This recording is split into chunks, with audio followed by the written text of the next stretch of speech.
Olá, olá, olá! Dromos Talk com você nessa temporada que está sendo um sucesso. A gente tem tido aí um retorno maravilhoso a respeito dos nossos convidados, que você sabe, são pais, ex-alunos, professores. Quem sabe você também não estará aqui conosco um dia. Você que é nosso amigo, nossa amiga da comunidade Dromos. E hoje eu tenho uma alegria enorme, porque nós temos um convidado especialíssimo.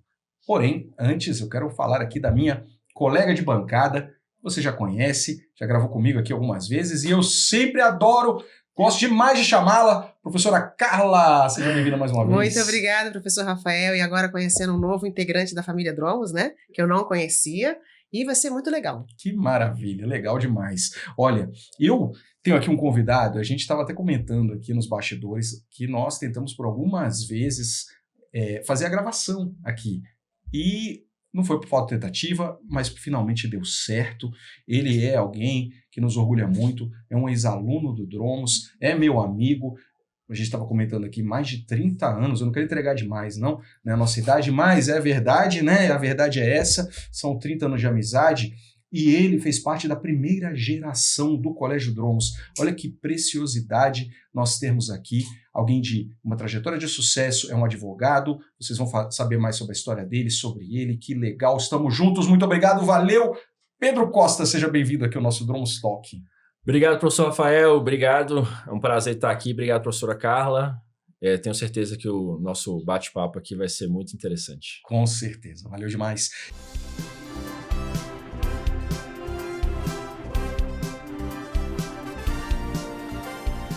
E não é todo dia que nós temos aqui, Pedro. Não estou falando aqui, falar não. Alguém da primeira geração, como eu também, né? Sou da primeira geração. Eu sempre falo isso com muito orgulho aqui dentro, sabe? De dizer assim, estou aqui, né? Vivi tudo isso, mas fui pioneiro. Lá, quando realmente o colégio estava sendo um verdadeiro, assim, a professora Amable, né? Fundando a escola, ela estava sendo desbravadora, né, de algo diferente, que era uma escola no shopping, de uma proposta toda também de vanguarda, e a gente esteve ali, né? E eu confesso, Pedro, que mesmo com esses nossos 30 anos aí já de nos conhecermos, o colégio tem 25, é porque a gente já se conhece até mais tempo do que o colégio, Verdade. Mas a gente estudou lá no primeiro ano, há 25 anos atrás. Sim. Eu confesso que eu nunca soube por que você foi ao Dromos. Olha só, porque a gente era amigo, né, de outra escola, depois nós fomos juntos ao Dromos, fizemos parte da primeira geração, meus poucos alunos ali começando. E como é que foi isso? Me conta.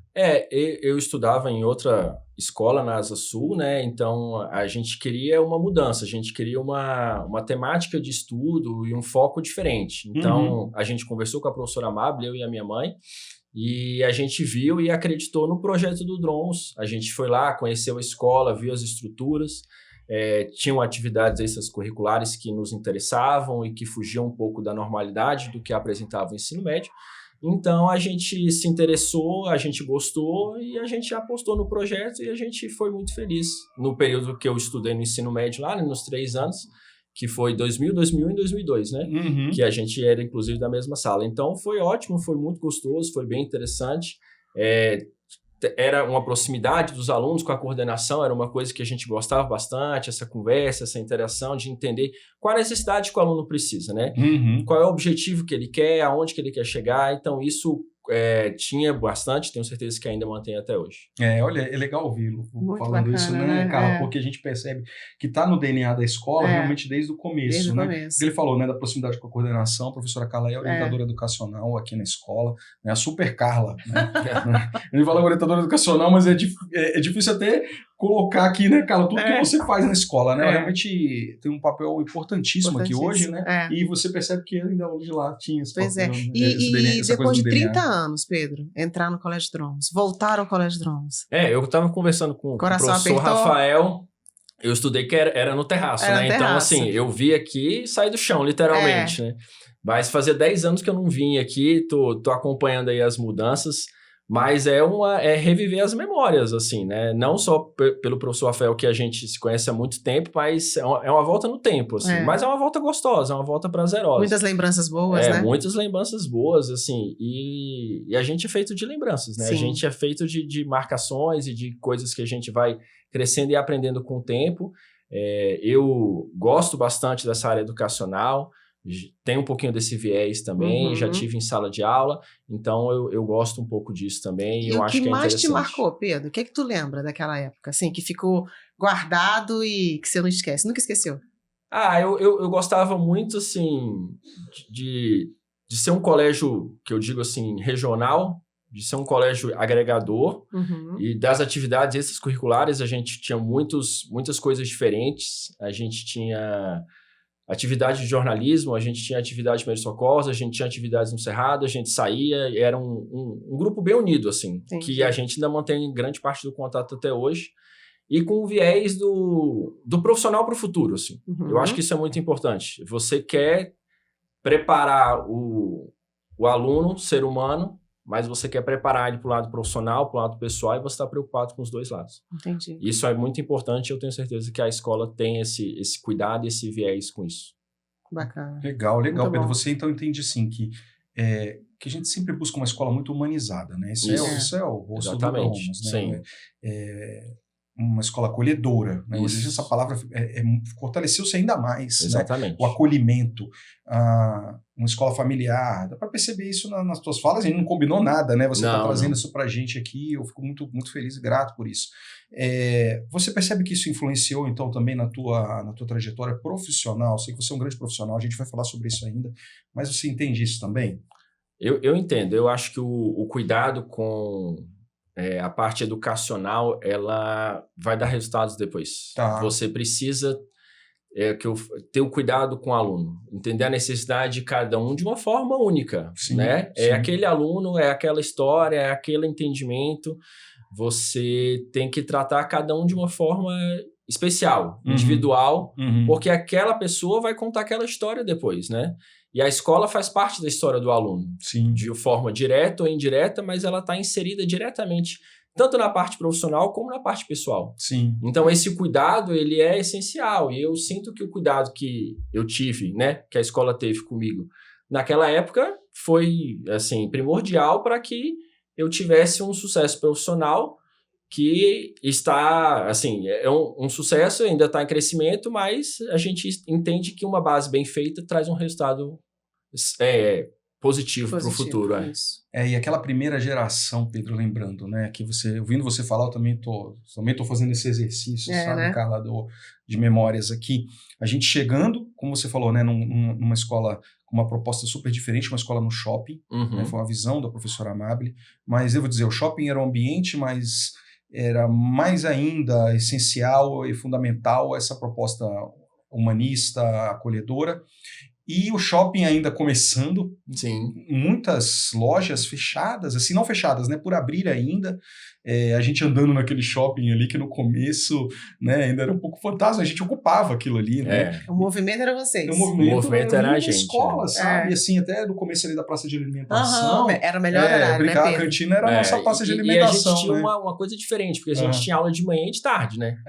Isso tá. era diferente, era quase um semi-internato, vamos dizer assim, mas a gente via, tinha um tempo maior para descanso, você conseguia aproveitar melhor as aulas, assim. O professor entendia que uma aula de manhã você tem que ter uma pegada diferente de uma aula de tarde, porque o aluno já está um pouco mais cansado. Então você tinha uma aula até o meio da tarde e você podia ir para casa para fazer suas atividades, para estar com sua família, enfim.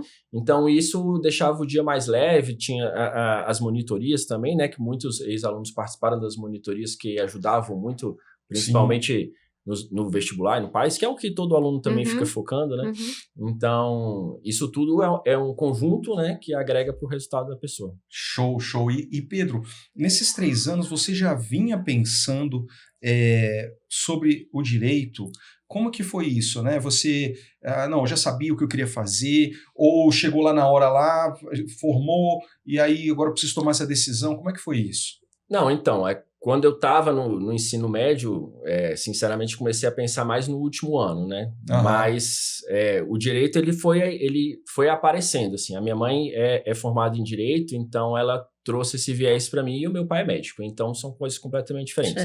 Mas naquele meio tempo eu fiz vestibulares tanto para medicina como para o direito. Então eu acabei optando por direito, por outras circunstâncias, mas são coisas completamente diferentes. Então, às vezes, é importante você tentar se inserir um pouco na formação que você está procurando, entender, conversar com algumas pessoas, ver algumas pessoas que foram bem-sucedidas naquela área, entender aonde que aquilo ali vai te levar. Então, como tenho certeza que muitos alunos que estão nos assistindo fazem teste vocacional, mas os testes apontaram para outros caminhos. E aquilo ali não pode ser um fechamento de portas. Você tem que entender o seu perfil, né? Que foi o que eu acabei me procurando, me identificando, e estou na área do direito desde então. Que legal. Você começou estagiando? Comecei estagiando. Assim, né? Estudava e já foi fazer estágio? Eu entrei na faculdade em 2003, e aí, como eu disse, conversei com algumas colegas, algumas pessoas que eu já sabia que eram do direito, e comecei a fazer estágio em 2004. E fiz a faculdade toda. Uau. Fiz, acho que 9 estágios, mais ou menos. Tá, e você recomendaria, assim, um caminho semelhante para quem... Eu acho que a pessoa tem que entender um pouco o perfil dela. Eu, apesar de hoje ser advogado, na época eu só fiz estágio em um escritório. Eu fiz em vários tribunais, Ministério Público, enfim, CGU, fiz Justiça Federal, e você tem que ver aonde que você pode aproveitar o local, ser bem aproveitado. É óbvio que a gente sabe que tem uma remuneração, mas o meu objetivo naquele momento é ir atrás de conteúdo, conhecimento e entender aonde que o direito podia me levar. Então, eu acredito nos estágios. Inclusive, a gente tem estagiários no banco. Eu acho que tem que ser proveitoso para as duas partes, entendeu?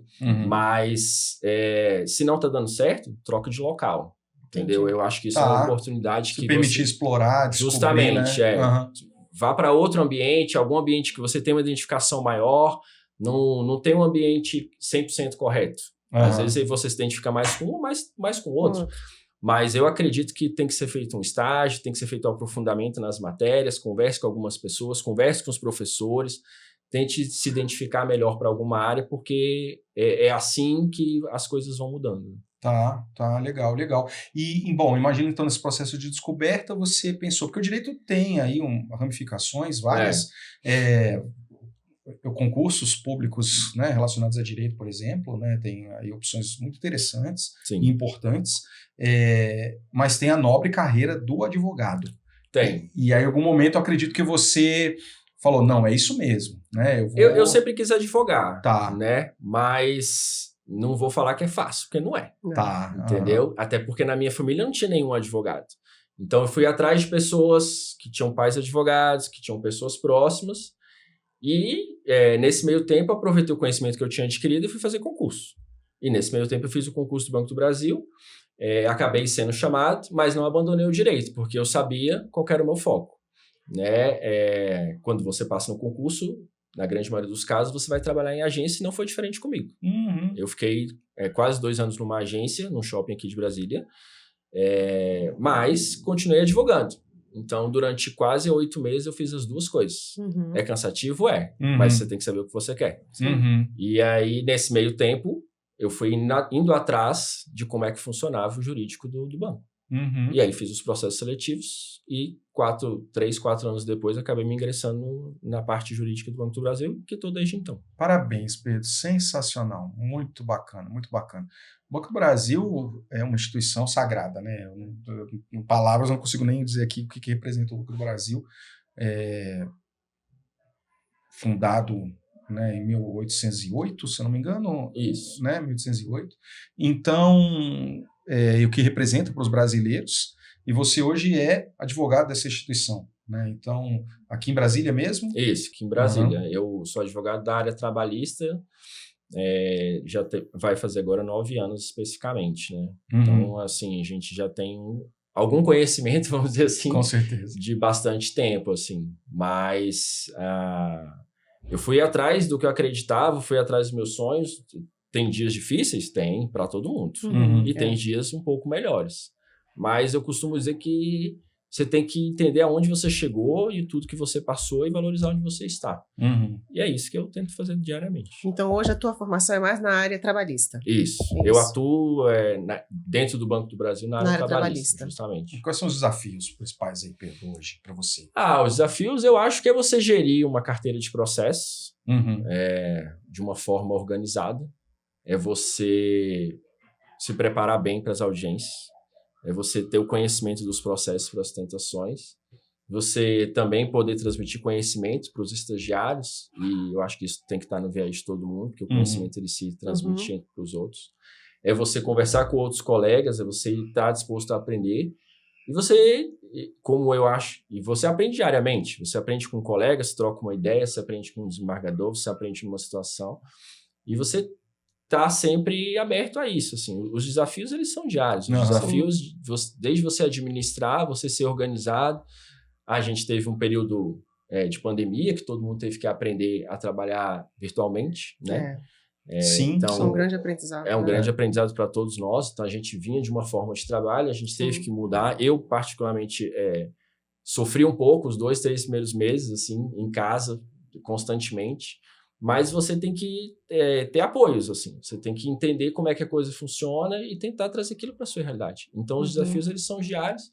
Mas é uma coisa que eu gosto bastante e acho que é prazeroso para a grande maioria das pessoas. Você falava, Pedro, a gente antes de começar aqui, né, a gravar, você falava sobre sustentações orais. Isso. Né?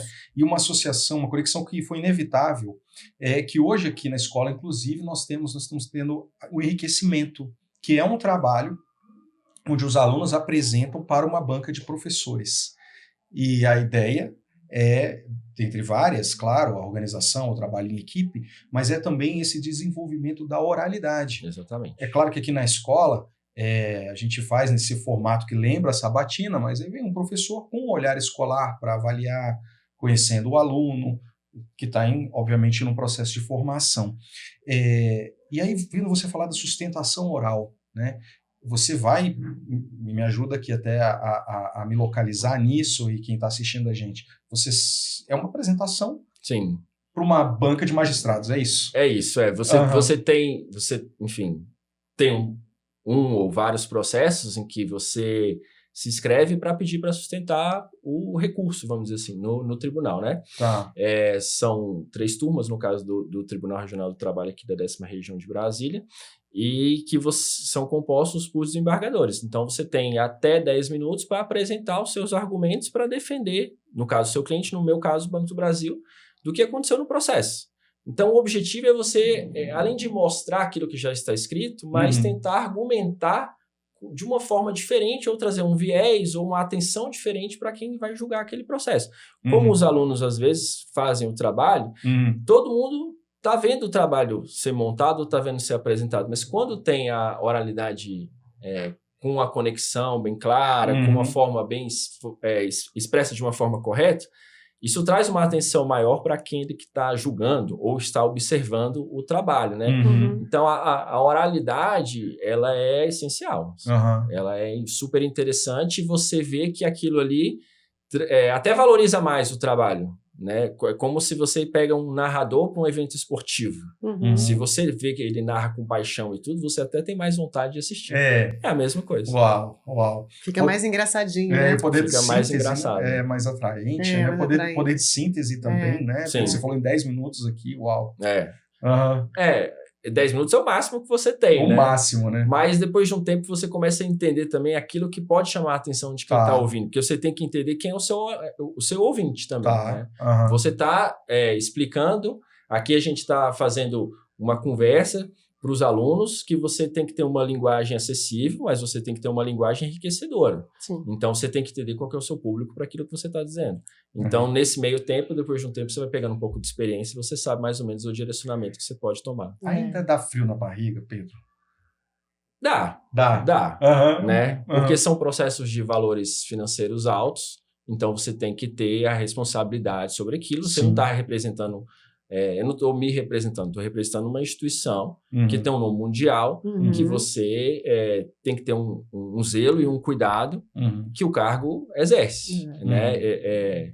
Eu estou ali representando eu tenho uma procuração do banco, eu tenho toda uma história ali por trás, então eu vou e faço essa apresentação. E o frio na barriga é saudável. É saudável. Eu acho que o frio na barriga é saudável. Por que você vê assim?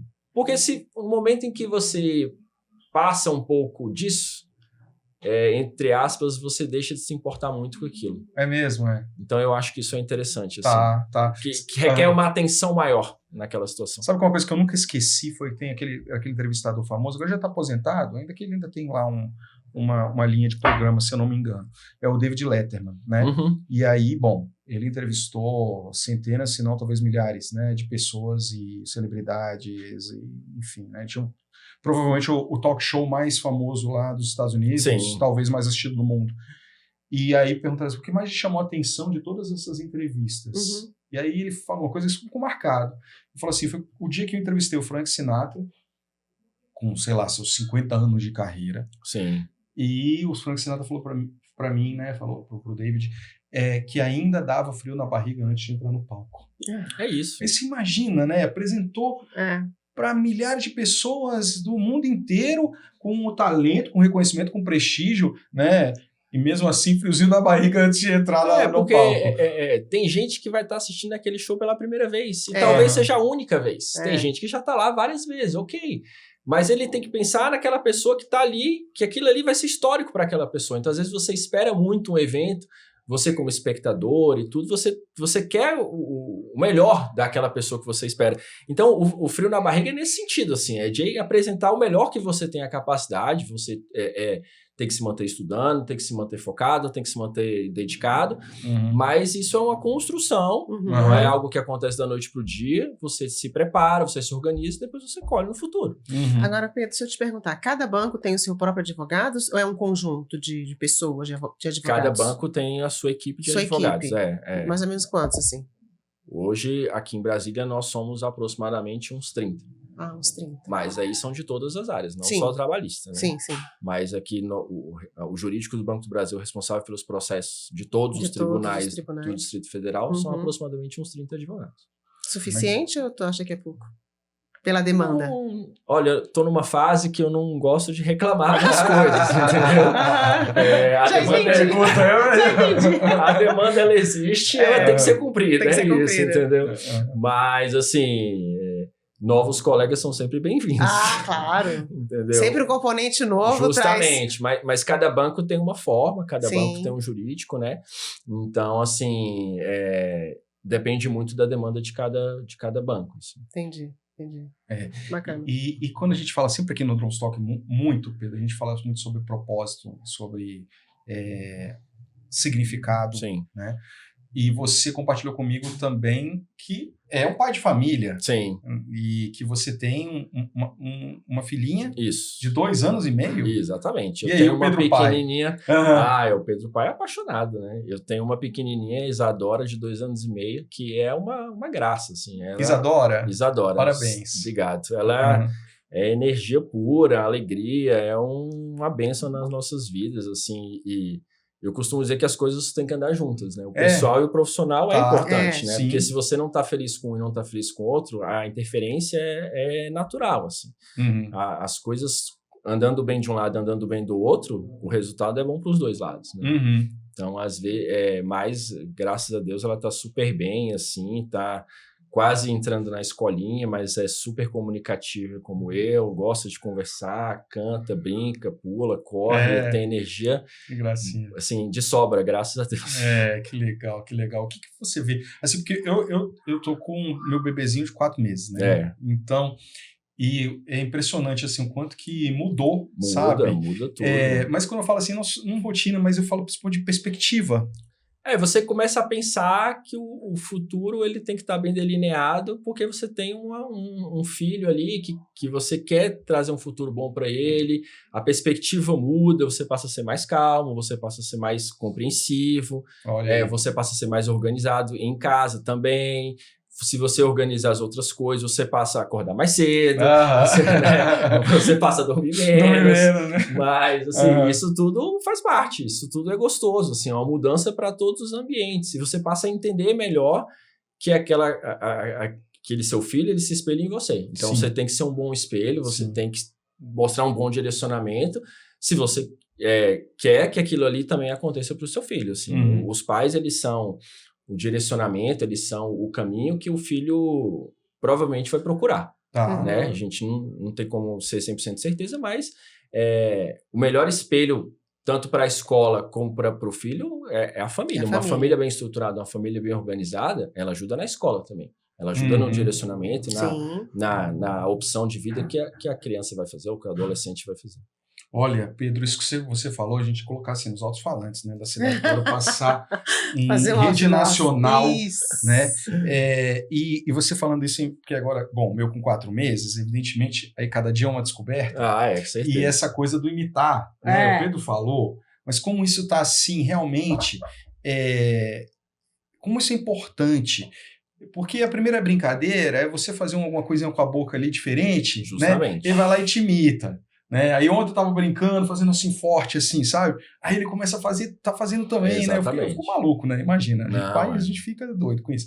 Então, mas é esse exemplo que já é percebido assim, no bebezinho, fazendo o gesto igual. Sim, a criança, assim, se você canta uma música, pode ter certeza que daqui a pouco ela vai estar cantando também.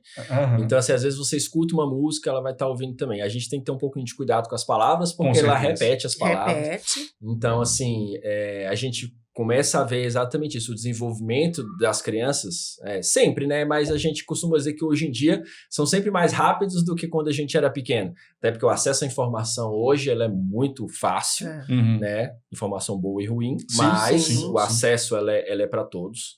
Então você tem que saber filtrar essa informação e passar para a criança, para o adolescente da melhor maneira possível. Né? E eles contam tudo, né, Pedro? Ela conta tudo? Conta tudo. Ela conta com quem ela viu, com quem ela brincou, com quem ela encontrou. E eu quero que ela continue contando. O objetivo é esse. A gente escuta, conversa, direciona para que você possa ter o melhor ensinamento para a criança. Procurar o futuro dela, procurar o entendimento dela e tudo. E a princípio está dando tudo certo, graças a Deus. Bom. Traga ela para cá. Não, vou trazer ela. Se deixar aqui, vai correr isso aqui tudinho. Fazer a segunda geração, né? Segunda geração. Eu fico feliz demais mesmo, porque realmente, sabe, Pedro, o que acontece, né? Parece até que eu estou falando porque ele está aqui, mas ele sabe que não. O que acontece? Primeira geração, né, da escola. Sim. Né? Então, para nós, né, a professora Mab não pôde estar aqui, ele está num evento. A conferência de escolas particulares. Com certeza. É a Conferência Internacional de Países de Língua Portuguesa. Então é uma iniciativa muito interessante, bacana, também bacana. Sim. A gente tem a nossa Federação Nacional aqui de Escolas, que quando a gente diz defende, né, representa a educação, mas está representando também todas as famílias, os alunos que estão na nossa escola particular. E aí existe hoje uma confederação que une escolas e associações de países de língua portuguesa. Então, mas ela vai ter ainda a oportunidade, tenho certeza, porque o Pedro vai estar com a gente aqui na Festa Junina. A gente vai... Festa Junina que está chegando, né? Mas a gente vai vir sim. Porque ela vai ficar feliz demais de te ver. A Festa Junina é um evento muito bacana e agora que a gente está nessa época, assim, uma época que a cidade festeja, os adolescentes gostam bastante, é bem bacana. Não, ela tem que te dar um abraço, viu? Com certeza. Você é a primeira geração. Dar um abraço nela da mesma forma. Você é a primeira geração, sabe? A gente... Eram poucos alunos, sabe, cara? E começou a primeira série e a segunda série. Então, de fato, a segunda série formou antes, porque eles fizeram a segunda série e a terceira. Entendi. Mas nós fomos daquela primeira turma completa, a fazer a fazer os 3 anos do ensino médio no Drones.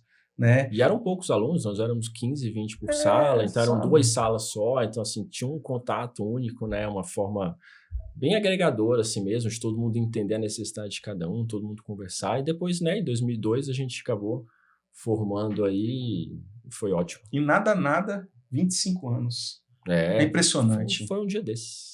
Foi ontem. Foi um dia desses, assim. Mas significa que a coisa está sendo bem feita, né? Legal. Significa que está tendo uma história bem elaborada, legal. Significa que o objetivo foi bem traçado, as coisas foram bem organizadas. Percalços e dificuldades todo mundo tem, mas elas existem para serem superadas e você chegar num caminho bem objetivo, bem traçado, que você, junto com a sua família, junto com a sua escola, vão trilhar. Maravilhoso. E a gente falando de história, a gente falou bastante passado, de presente, e o Pedro futuro, Pedro? Então, o Pedro futuro... eu costumo dizer que eu não gosto de ficar muito tempo parado, mas já tem um tempinho depois que eu fui pai, você começa a trilhar os seus próprios objetivos, né? Mas, assim, provavelmente uma ideia para esse segundo semestre ou para o ano que vem é voltar para a sala de aula, né? Eu já dei algumas aulas de direito na faculdade onde eu formei, então participo de banca de monografia, então tenho uma visão um pouco acadêmica que eu gosto, né? Essa parte de orientação e de direcionamento de alunos eu acho que é super interessante e eu acho que é necessário. Porque como a gente estava conversando antes, às vezes o aluno forma e ele não tem muito um direcionamento do que ele pretende, aonde ele quer chegar. Que área que ele vai. Que área que ele quer vai, se ele quer humanas, se ele quer exatas, enfim. Mas eu acho que esse direcionamento pode existir.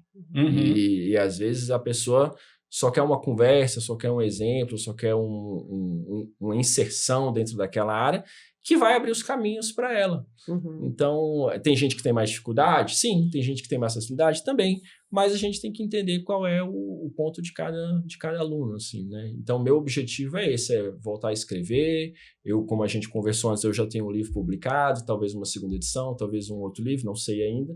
Mas o importante é você não ficar parado e trilhar sempre um caminho futuro, né, e ter uns objetivos e os horizontes bem delineados. E como é importante, Pedro, porque aí a gente falando disso, né, e de futuro tem sempre muito a ver com o legado, com a próxima geração, de você poder transmitir, né, Pedro, a tua vida. Como estudante, devo destacar, né, cabe a mim falar aqui, também sempre foi um estudante exemplar de excelência, e depois também como um profissional de excelência, um pai de excelência que eu sei disso também, tenho certeza. Então, tudo você faz com excelência, com correção, com honestidade, sabe? E a gente precisa disso, né, no Brasil, e essa transmissão disso no Brasil, né? Então, fico muito feliz. A gente tem que entender que a coisa, quando ela é feita corretamente, bem feita, ela vai trazer resultados. Isso. Aquela história, assim, você planta, né, rega e colhe.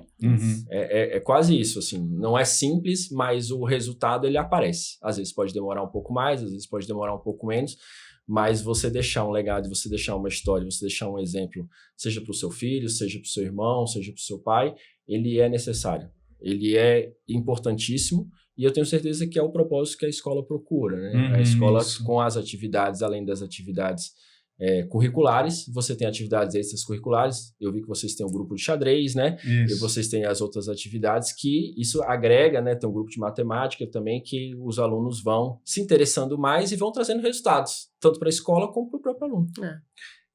E falando em legado e docência, essas perfeitas palavras, Pedro.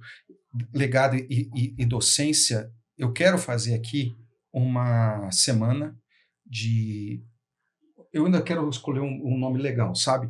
Mas é uma semana vocacional, uma semana de experimentação, que eu quero trazer essas pessoas como você, Pedro, que são queridos do nosso coração, do meu e do Dromos, e da professora Amável, claro, também, para estarem aqui, sabe? Com os alunos, certeza, porque, né, a gente precisa trazer o Pedro, a gente tem aqui no Dromos Talk sempre também, né, outros ex-alunos com trajetórias muito bonitas, e eu quero, sabe, juntar essa turma, pelo menos talvez uma ou duas manhãs, para estarem com os meninos do ensino médio, e aí vocês... Quer dizer, com certeza, nós vamos organizar isso aí, Pedro, e eu já estou trazendo um convite aqui, gravado. Eu já aceitei, um convite super aceito. Eu acho que esse tipo de coisa é necessário, esse tipo de direcionamento é importante, até para tirar as dúvidas. Às vezes podem ser... Costumo dizer que não tem dúvida simples, a dúvida ela tem que ser respondida.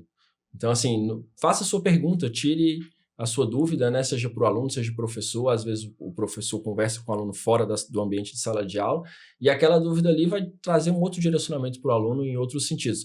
Mas essas ideias são super válidas. Eu acho que essas manhãs de enriquecimentos ou tardes, enfim, o nome ainda está sendo escolhido, mas são sempre muito enriquecedores, tanto para o aluno, ou eu não costumo dizer que nessa hora é um palestrante, mas uma conversa informal. Porque o objetivo, em algum momento, aquele aluno vai estar no local daquele palestrante, e o objetivo do ciclo da vida é esse, né? É você ir dando oportunidades, você transmitindo conhecimento para os outros poderem crescer e estar no seu local também. Sensacional. Garantida a presença do Pedro no futuro aqui no Dromos, na festa junina e nessa nossa semana aí que nós vamos fazer, que vai ser show. Eu vou encerrar, infelizmente, porque a gente tem o nosso tempo aqui, o nosso formato do programa, mas eu garanti, vocês viram que eu já garanti, né? Você viu aí que eu já garanti a presença do Pedro aqui, né, em breve com a gente, tá? Pedrão, palavras finais aí, umas considerações, fica à vontade. Tá? Primeiro agradecer o convite, né, que depois de algumas vezes a gente teve, o professor Rafael já tinha me convidado em outras oportunidades, mas acabou que não dando certo. Agradecer a presença, assim, é sempre bom retornar à casa que te criou para o mundo, né, e assim, realmente uma mensagem para os alunos seria que acredite no seu futuro, se organize bem, se planeje, que o resultado aparece. Sensacional. Obrigado. Sensacional. Obrigado. Professora Carla. Muito obrigada pela oportunidade, mais uma vez. Prazer te conhecer. Prazer é meu. Tá? Essa primeira fase do Dromos foi muito bom. Não é da minha época, eu sou da segunda geração, né? Daqui do Sudoeste, mas muito prazer, viu, Pedro? Obrigado. Parabéns Prazer é meu. pelo sucesso. Tô esperando sua pequena, tá? Com certeza. Pra gente cuidar dela agora. Ela vai vir aqui para brincar, para correr, para folhear, e ela gosta de toda essa energia de uma escola. Traga ela para cá, estamos esperando. Obrigado. Pedro, mais uma vez, gratidão. Obrigado. Sucesso sempre, valeu. Obrigado, professora Carla. E a você, muito obrigado. Estamos juntos, vamos juntos. Valeu.